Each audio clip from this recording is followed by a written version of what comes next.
de vos interventions, et j'en conclurai par là, pour multiplier, dans une sorte de méthode Coué, une litanie sur la hausse présumée du pouvoir d'achat que pourraient contempler nos compatriotes.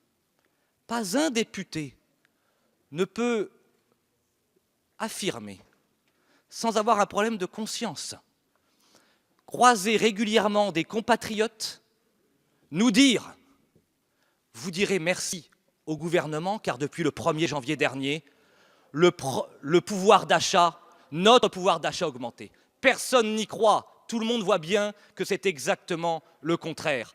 4,5 milliards d'euros de nouvelles taxes et de nouveaux impôts. La hausse de la CSG, et je pense en cet instant à ce couple de retraités au sein duquel chacun gagne 1 000 € et qui subira 444 € de hausse de la CSG en 2018. Je pense à ceux qui roulent au diesel, à ceux qui se chauffent au fioul et qui verront leur pouvoir d'achat lourdement grévé par la politique que vous avez mise en œuvre.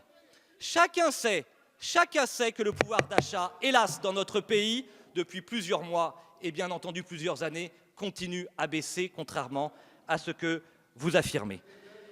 Votre réponse fut la suivante. Pas d'inquiétude, disiez-vous, aux 5 groupes parlementaires des oppositions.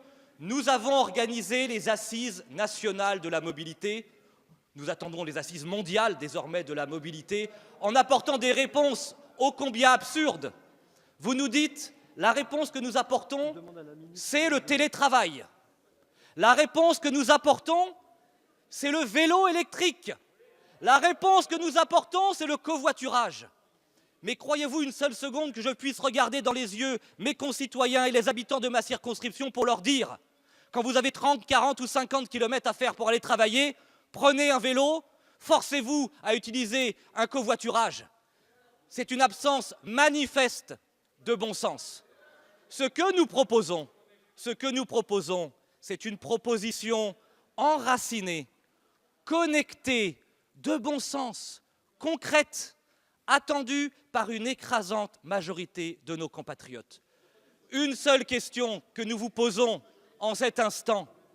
Vous qui, depuis des mois et des mois, nous rappelez sans cesse ce joli mot, Monsieur le Président, de constructif. Quand est-ce que la majorité présidentielle, quand est-ce que le gouvernement, quand est-ce que M. Macron, quand est-ce que l'ensemble de ces entités vont enfin se révéler constructives ?